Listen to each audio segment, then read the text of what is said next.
Ce matin, je voulais encore rendre grâce à Dieu. Amen. Amen. Pour vos vies. Et surtout vous encourager dans votre marche. Alléluia. Amen. Parce que je voulais sincèrement vous dire que la marche chrétienne n'est pas facile. On parle d'une marche. Amen. Amen. Donc il y a des moments où on peut tituber. On peut tomber. Mais surtout, ce qu'il faut éviter, c'est de rester couché. Allô? Amen. J'ai dit qu'on peut tomber, mais il ne faut pas rester couché. Il faut se relever. Le monde va mal.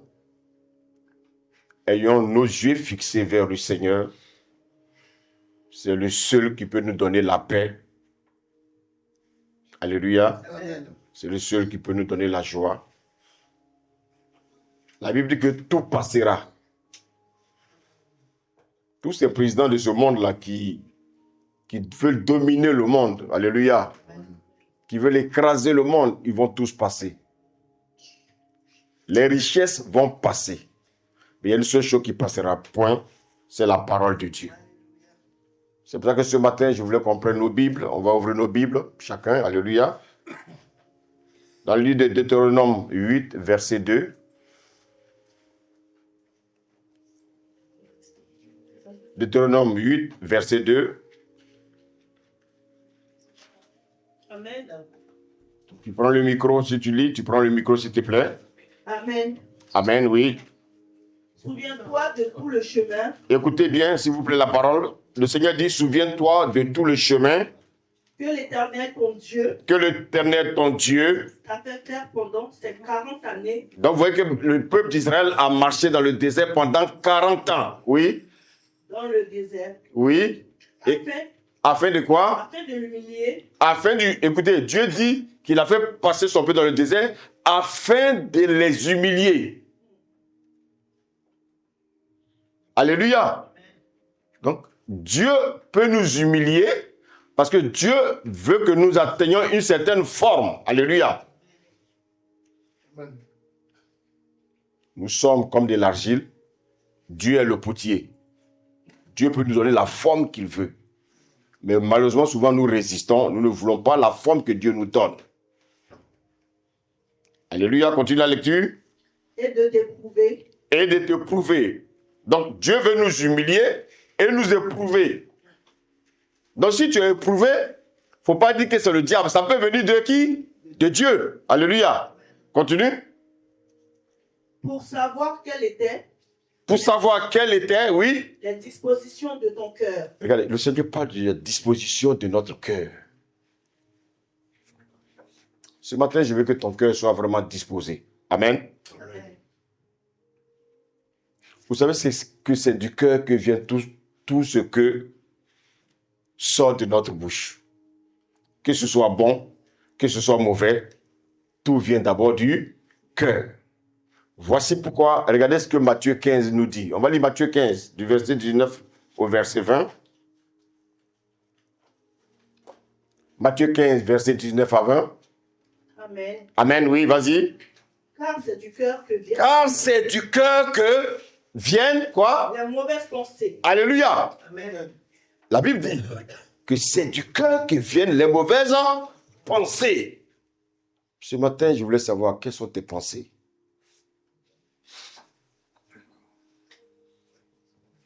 Quelles sont tes pensées?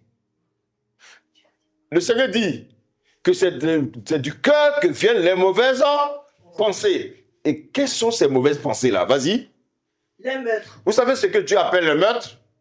Vous savez qui Dieu appelle le meurtrier? Dieu appelle le meurtrier celui qui a de la haine dans son cœur.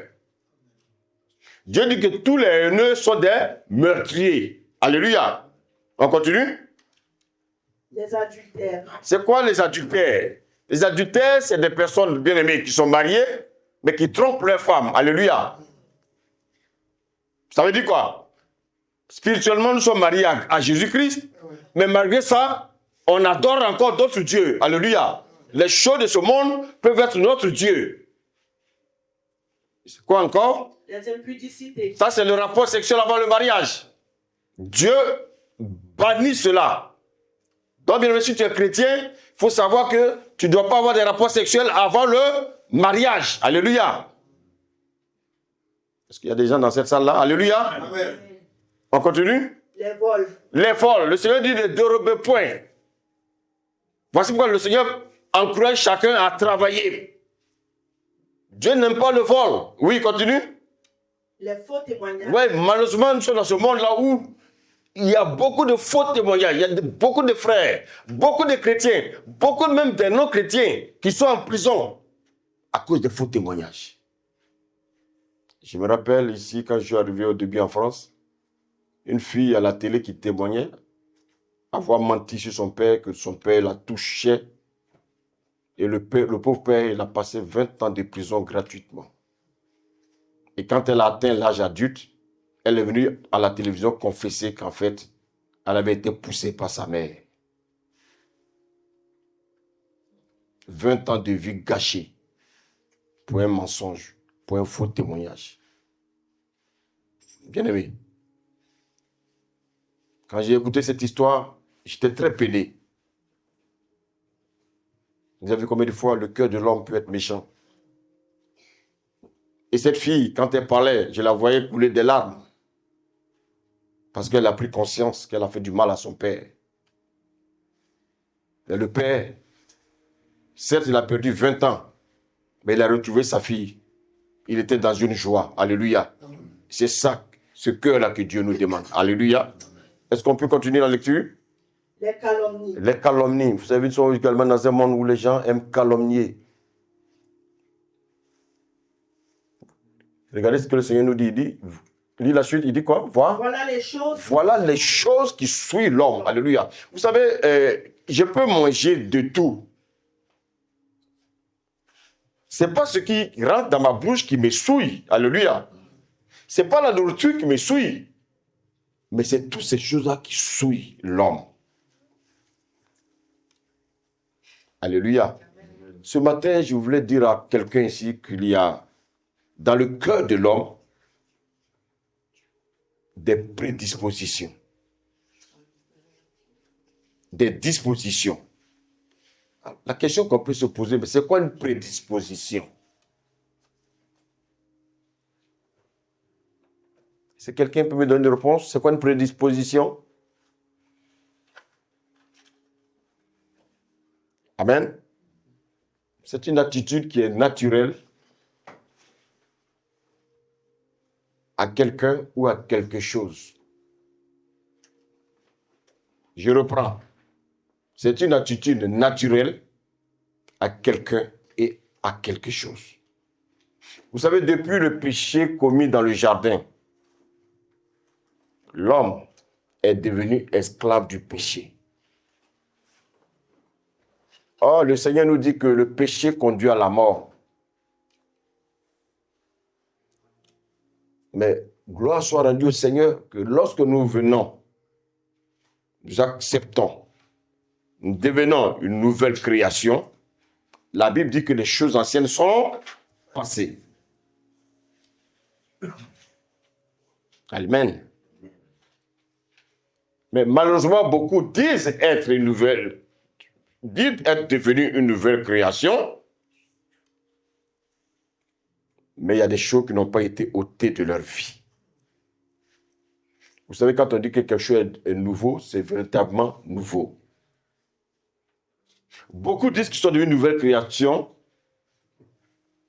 Allô? Ils ont encore leurs anciennes habitudes.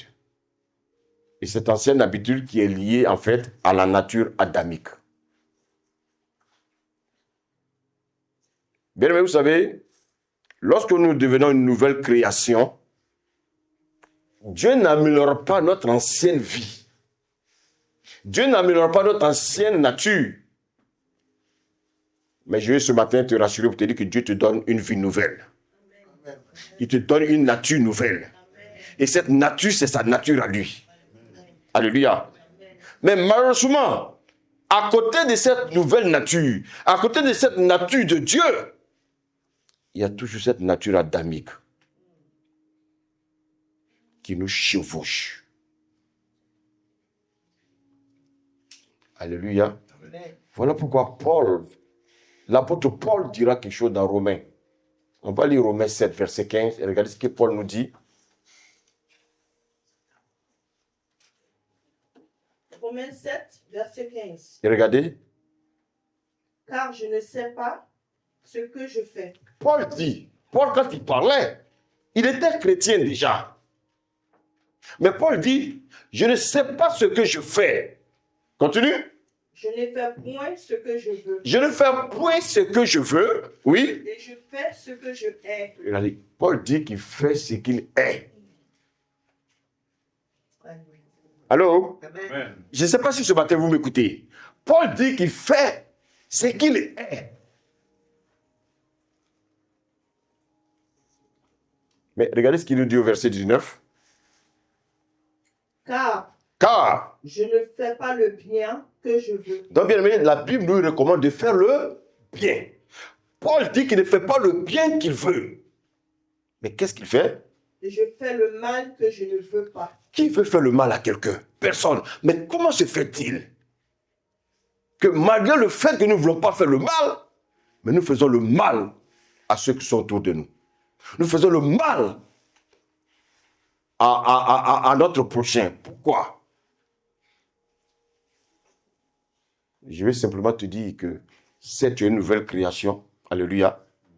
Et la nature adamique te chevauche.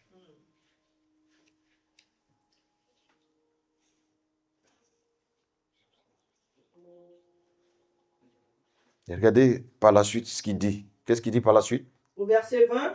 Oui. Et si je fais ce que je ne veux pas. Si je fais ce que je ne veux pas. Ce n'est plus moi qui le fais. Ce n'est plus moi qui le fais, mais qu'est-ce qu'il fait? Oui. C'est le péché qui habite en moi. Waouh. C'est le péché qui habite en moi. Je voulais dire à quelqu'un ce matin, tu es devenu chrétien, c'est vrai. Mais je vais te dire que le péché est toujours présent.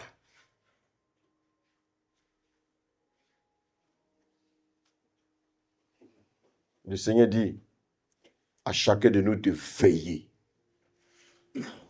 Le péché est toujours présent.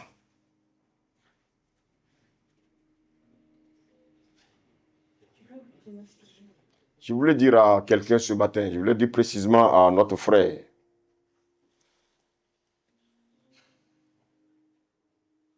ce que traverse son fils, cet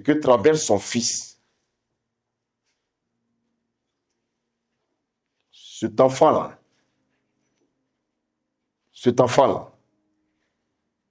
écoute bien ce que je t'ai dit ce matin.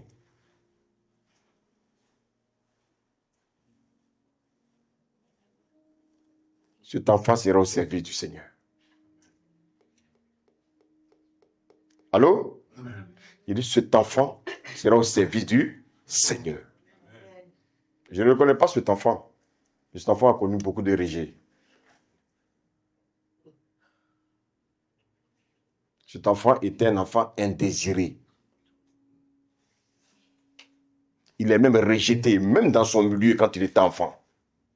Et ça l'a marqué. Donc le diable s'est accaparé de cet enfant. Le diable le conduit. Parce que dès son enfant, l'enfant n'a jamais eu l'amour paternel. Il n'a jamais eu l'amour maternel.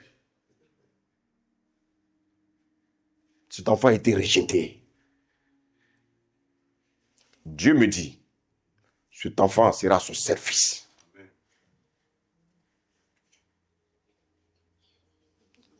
Est-ce qu'on peut acclamer le Seigneur? Parce que ça, c'est une bénédiction.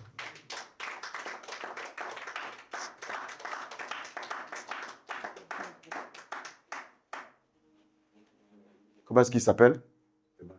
Emmanuel. Il sera au service du Seigneur.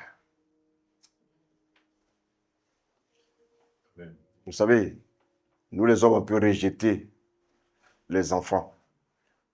Mais Dieu ne les rejette jamais. Que le Seigneur nous aide ce matin. Amen. Paul dit, quand je veux faire le bien, le mal est attaché à moi. Comment? J'ai dit que je suis une nouvelle créature. Mais dans mon cœur, il y a encore le mal. Alléluia. Amen. Paul, dans son amour, malgré l'amour que Paul manifestait, mais le mal était encore attaché à lui. Regardez ce qu'il nous dit au verset 21. Je trouve donc en moi cette loi. Oui. Quand je veux faire le bien, le mal est attaché à moi. Continue. Car je prends plaisir à la loi de Dieu Je prends plaisir à la loi de Dieu, oui, selon l'homme intérieur. selon l'homme intérieur. Continue, s'il te plaît. Mais je vois dans mes membres Je vois dans mes membres. une autre loi. Vous voyez, c'est ce que je disais tout à l'heure. Dieu dit que nous sommes devenus une nouvelle créature. Mais il y a quelqu'un qu'on appelle le vieil homme qui veut encore contrôler notre vie. C'est à nous de dire non au vieil homme. Dieu ne le fera pas, c'est à nous de décider si nous voulons que le vieil homme continue à nous diriger ou si nous voulons marcher selon notre nouvelle nature. Alléluia. Amen. Est-ce que quelqu'un m'écoute ce matin? Amen. Vous savez, les œuvres de la chair sont les conséquences du péché.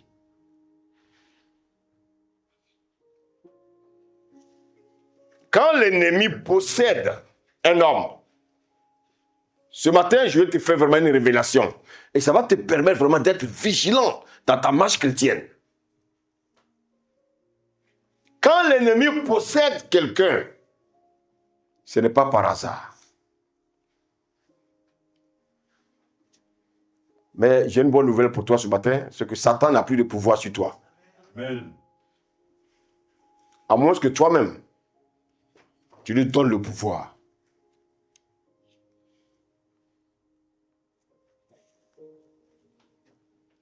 Je vous le dis chaque fois, j'ai dit que 10 000 sorciers l'ont venus se coucher avec moi. Moi, je ronfle. Parce que je sais en qui j'ai cru. Et je m'attache à mon identité. Je marche avec mon identité. Donc, personne ne peut me distraire. Alléluia. Amen. Je disais tout à l'heure que Satan n'a plus de pouvoir sur nous. Mais pourquoi il possède certains chrétiens? Oui, il y a des chrétiens qui sont possédés. Allô? Amen. J'ai dit, il y a des chrétiens qui sont possédés. Et pourquoi ils sont possédés? Parce que eux-mêmes, ils ont demandé à Satan, viens me posséder.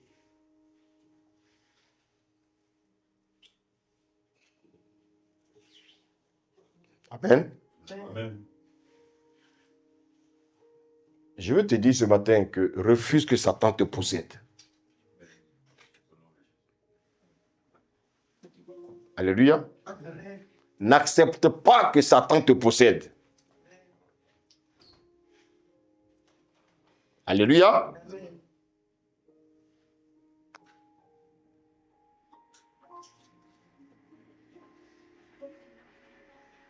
Satan ne doit pas avoir, bien aimé, une emprise sur ta vie.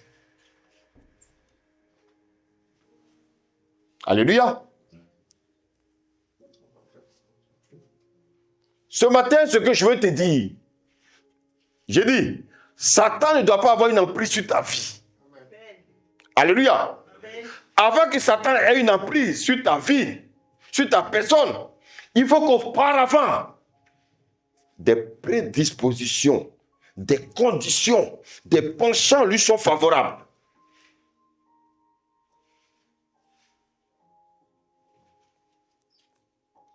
Si vous constatez que Satan a une emprise sur un homme, sur une femme, ou sur un enfant, ou sur quiconque, posez-vous une seule question. Quelles ont été ou bien quelles sont les prédispositions de cette personne.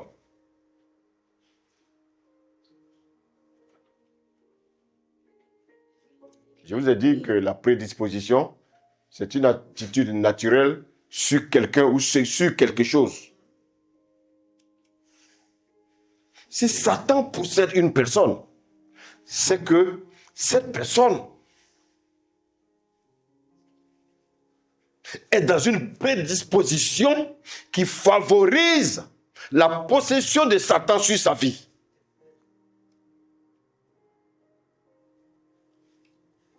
Allô? Amen. Dans le jardin d'Éden, écoutez-moi bien, il y avait le lion, il y avait tous les animaux, il y avait le lion, il y avait la panthère, il y avait le lézard, il y avait la fourmi. Vous pouvez citer tous les animaux que vous voulez.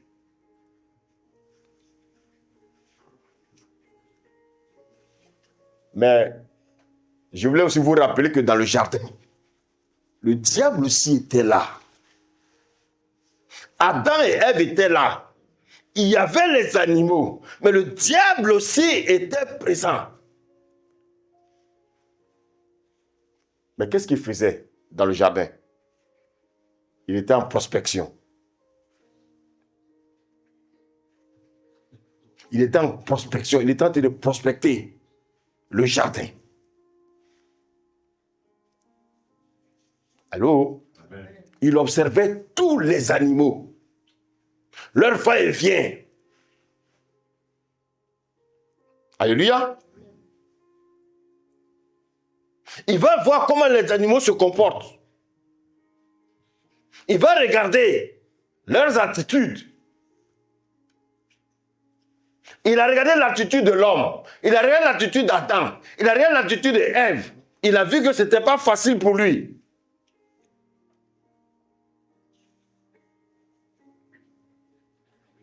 Alléluia. Vous savez, nous sommes dans un monde où on aime accuser les autres. Je ne veux pas que tu accuses quelqu'un pour ce qui t'arrive. Vous savez que pour moi, je pense que ceux qui aiment accuser, il y a des choses qu'ils n'ont pas compris. Vous savez, il y a deux catégories de personnes. Il y a ceux qui sont morts au péché. Alléluia. Et il y a ceux qui sont morts dans le péché. Il y a ceux qui sont morts au péché. Et puis il y a ceux qui sont morts dans le péché. Vous savez, ceux qui sont morts dans le péché sont déjà livrés à Satan. Ceux qui sont livrés au péché, c'est ceux-là qu'on appelle les chrétiens. Dis Amen. Amen. Et c'est ceux-là, bien-aimés, qui sont en sécurité entre les mains du Seigneur. Pourquoi beaucoup de chrétiens sont malades? Est-ce que vous savez pourquoi beaucoup de chrétiens sont malades? Parce que ils sont dans des prédispositions pour tomber malades.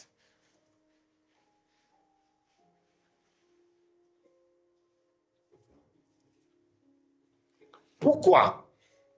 Parmi tous les animaux qui sont dans le jardin, Satan est rentré dans le serpent.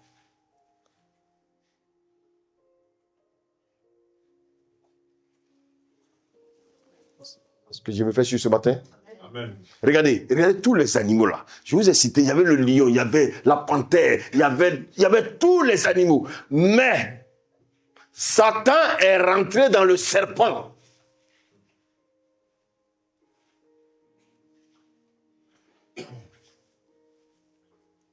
Donc, regardez bien. Donc, ça veut dire quoi? Ça veut dire que si Adam et Ève étaient dans le jardin, il y avait les animaux. Il a prospecté. C'est comme dans l'église aussi, il prospecte. Pour voir ceux-là qui sont vraiment attachés à Dieu. Il prospecte pour voir ceux-là qui ont la crainte de Dieu.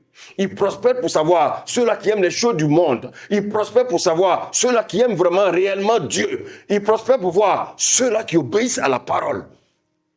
Il prospère également pour voir ceux qui ne sont pas obéissants à la parole.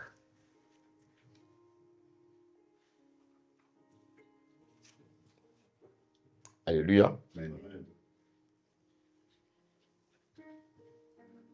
Il y a des comportements souvent de certains chrétiens. Quand vous les voyez, ayez surtout de la compassion pour eux. Alléluia. Il ne faut pas les juger. Il faut avoir de la compassion pour eux. Parce que pour moi, je trouve incompréhensible quelqu'un qui a des années de vie chrétienne, mais qui vit encore dans le péché.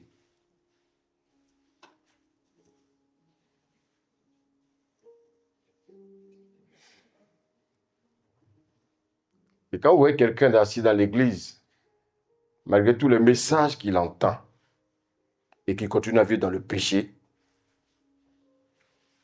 je vais vous dire la vérité, en fait, c'est un mercenaire, c'est un infiltré dans l'église. Je suis sérieux ce matin, est-ce que quelqu'un me suit? Tu ne peux pas avoir des années de vie chrétienne et puis être encore esclave du péché. Si tu es encore esclave du péché, ça veut dire que tu es un infiltré. Aujourd'hui, il y a beaucoup de personnes qui sont des infiltrés dans des pays pour faire des coups d'État.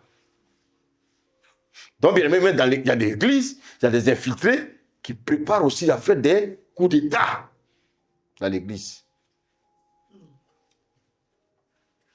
Donc, quand ils font les coups d'État, ils partent avec beaucoup de membres de l'église. Pourquoi? Parce qu'en fait, ils étaient venus comme des infiltrés.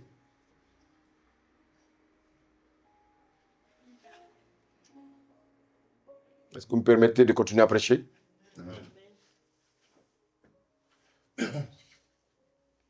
Satan était un ange dans le ciel. Mais il a été chassé. Il a été précipité sur la terre. Et quand il est venu sur la terre, Satan est venu dans le jardin.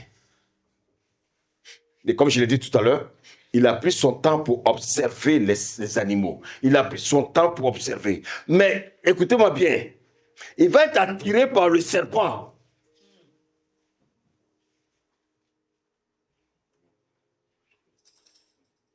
Il ne va pas être attiré par un autre animal. Il va être attiré par le serpent.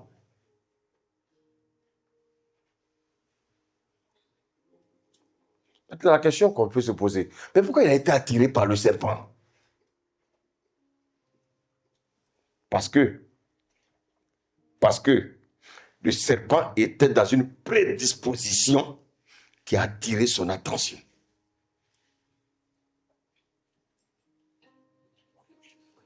Est-ce que vous me suivez ce matin? Amen. Le serpent était dans une prédisposition. Satan a trouvé le serpent.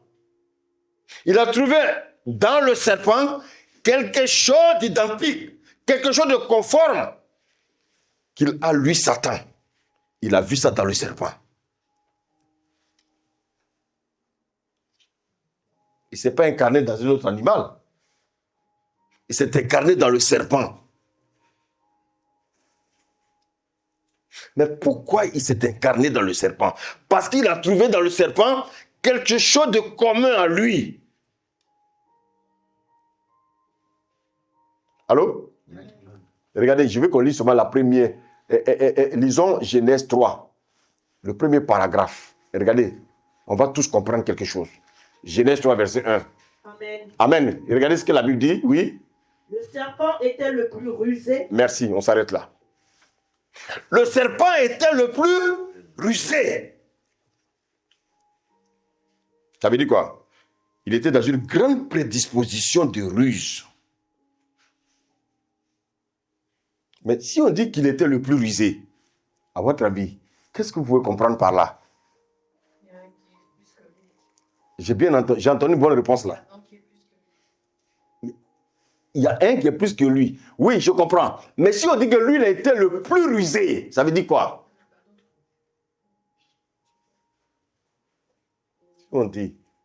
Si on dit par exemple, celui-là, il est le plus intelligent de la classe. C'est qu'il y a d'autres qui sont... Il y a d'autres intelligents, mais lui là, il est plus intelligent. Donc dans le jardin, il y avait des animaux aussi qui étaient rusés.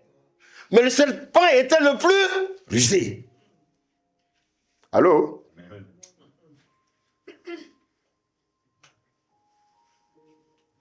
Oh, qui est le premier rusé? Qui est le premier rusé? Le diable est le premier rusé. Et quand il est venu dans le jardin, il a vu dans le serpent la ruse. Il a dit, celui-là, il possède quelque chose qui m'appartient. Alléluia. Alléluia. Amen. Voilà comment il est rentré dans le serpent.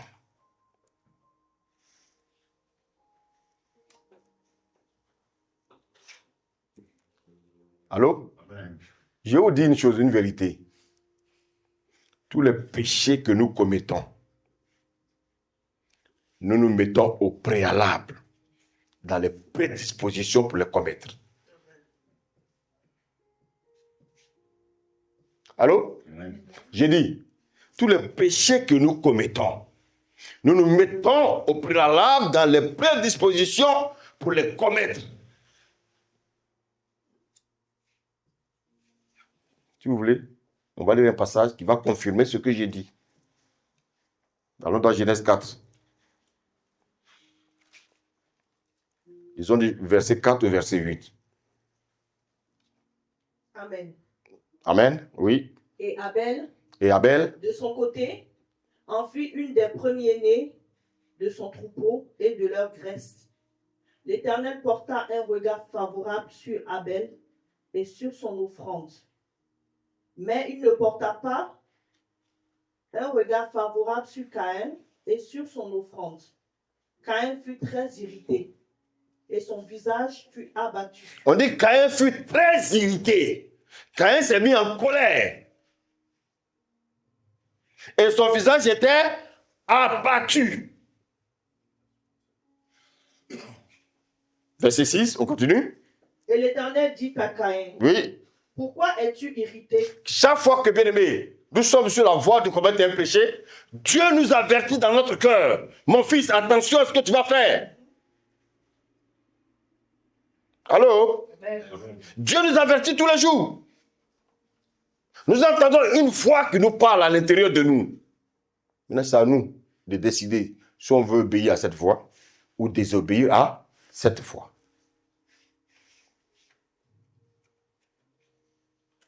On continue la lecture, regardez, on va voir. Et pourquoi ton visage est-il abattu? Certainement, si tu agis bien, tu relèveras ton visage. Et si tu agis mal... Oui, il y a toujours le bien et le mal dans le cœur de l'homme. Dans le cœur de l'homme, il y a toujours le bien, il y a toujours le mal. C'est à nous de choisir.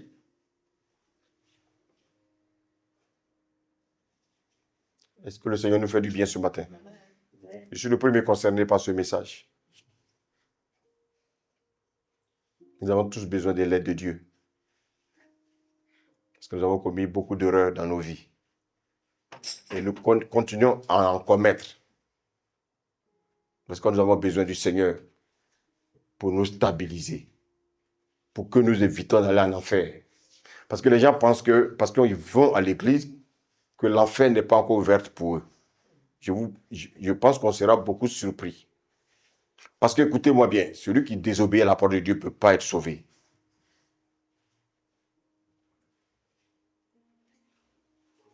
Allô? Oui. Celui qui désobéit à la parole. Adam et Ève ont désobéi, hein? Dieu les a rejetés. Donc, nous, chrétiens, il ne faut pas prendre l'étiquette des chrétiens pour dire je suis chrétien et te cacher derrière pour faire des choses que Dieu n'aime pas. Malheureusement, c'est ce que beaucoup font. C'est pour ça que Dieu a créé l'église. Pour que nous nous retrouvons en assemblée. Pour que Dieu puisse nous parler à chacun de nous. Alléluia. Le bien et le mal est toujours dans le cœur de l'homme. C'est à l'homme de choisir s'il veut faire le mal. C'est à l'homme de choisir s'il veut faire le bien. Il y a une voix qui te dit fais le bien. Et cette voix-là, elle est fine. Mais il y a une plus grosse qui te dit fais le mal. Mais malheureusement, nous les hommes, on écoute la voix qui est plus forte. On continue la lecture. Et si tu agis mal, le péché se couche à la porte.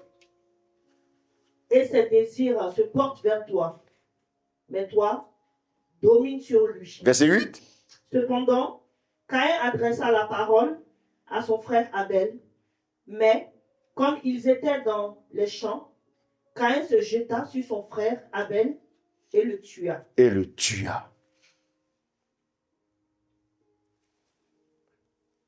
Pourquoi Caïn a tué son frère?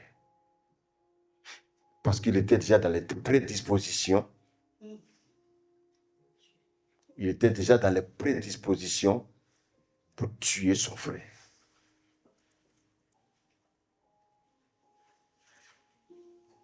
Allô? Regardez, tout à l'heure j'ai dit que le cœur de l'homme, c'est du cœur de l'homme que viennent les mauvaises pensées. Qu'est-ce que Caïn avait dans son cœur lorsqu'il a tué son frère?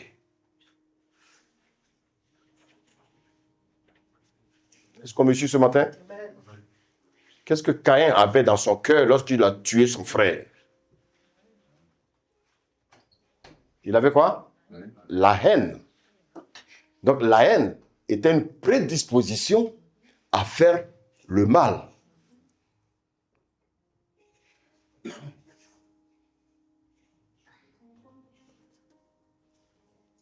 Il y a également d'autres éléments qui ont permis cette prédisposition à tuer son frère.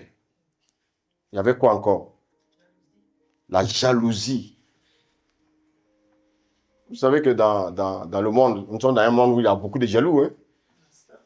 Même dans une propre famille, deux frères peuvent être jaloux l'un l'autre. Je vous ai dit, du cœur de l'homme sortent les mauvaises pensées.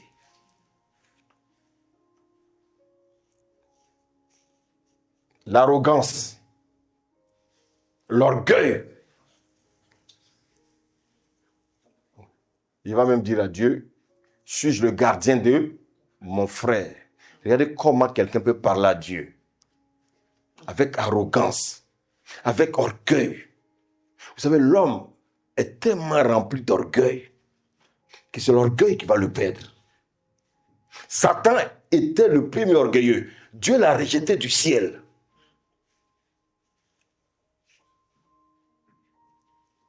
Allô? Est-ce que nous sommes surpris de ce qui est arrivé à Abel? Non. Son frère était déjà dans les prédispositions pour commettre un meurtre sur sa fille.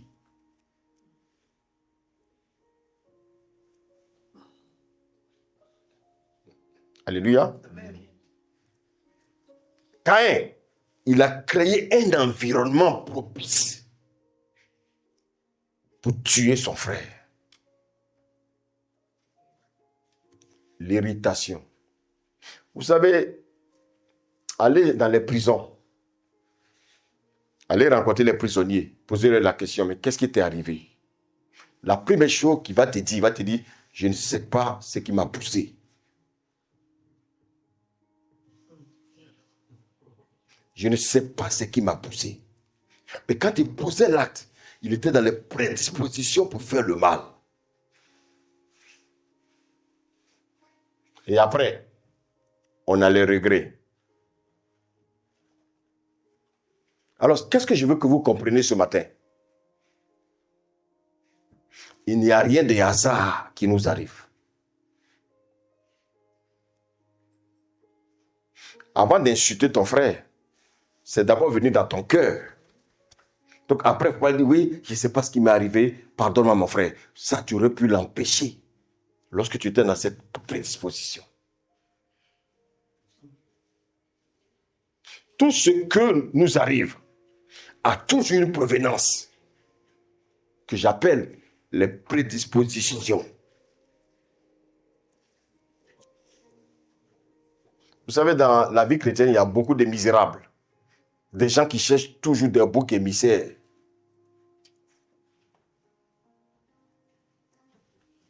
Alléluia. Alléluia. Je vous ai dit tout à l'heure que dans le jardin, il y avait plusieurs animaux. Mais c'est le serpent qui était prédisposé. Et sa prédisposition, c'était le fait qu'il était plus rusé. Alors le diable est rusé. Le diable a dit, celui-là et moi, on peut s'entendre. Il s'est incarné dans le serpent. Le diable s'incarne dans ceux-là qui, bien aimés, qui ont son caractère. Vous savez, souvent on entend, ah, je ne sais pas ce qui m'arrive. Ah, je ne sais pas ce qui m'arrive. Ah, je ne sais pas. Frère, ce qui t'arrive, tu es responsable de ça. Nous sommes tous responsables de ce qui nous arrive. Ne cherchons pas de boucs émissaires. Ah, ce sont les sorciers qui m'attaquent. Bien-aimé, qu'est-ce qu'un sorcier peut te faire? Qu'est-ce qu'un sorcier peut faire à un chrétien? Un sorcier ne peut rien faire à un chrétien. À moins que le chrétien a créé une prédisposition pour permettre au diable de travailler dans sa vie.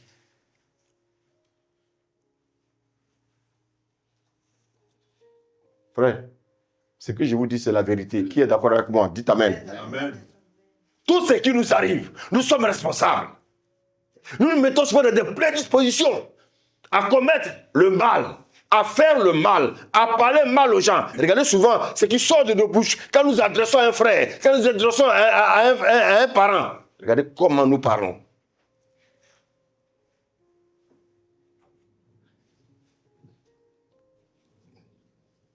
Allô? Amen. Les chrétiens aiment trop accuser les sorciers. Les sorciers. Écoute-moi bien, le sorcier n'a aucun pouvoir. J'ai dit qu'il n'a aucun pouvoir sur le chrétien. Je vous donne suite, vous ne croyez pas? Quand il est venu dans le jardin, pourquoi il n'est pas rentré dans Adam? Pourquoi il n'est pas rentré dans Ève?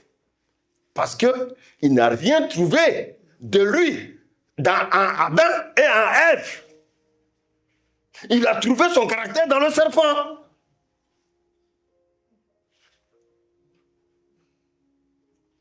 Est-ce que Dieu nous parle ce matin? Amen. On est là pour accuser les frères et sœurs. Il ne faut plus accuser quelqu'un dans ta vie. Alléluia. Regardez, on va prendre 2 Samuel. Vous allez voir ce que le Seigneur nous dit. 2 Samuel 11. Du verset 2 au verset 4. Amen. Amen, oui. Un soir, Et écoutez bien l'histoire de David. Oui. Un soir, David se leva de sa couche et, comme il se promenait sur le toit de la maison royale, Un roi, tu te promènes sur le toit de la maison, on dirait un voleur. Un roi. Tu te promènes sur le toit de la maison. Alléluia, on continue? il aperçut de là une femme qui se baignait. Bon, écoutez-moi bien. Une femme qui se baigne, elle est dans quelle posture? Une femme qui se baigne, mais elle est nue. Elle a peut-être porté, bien aimé, quelque chose pour couvrir le bas, mais tout le corps est nu.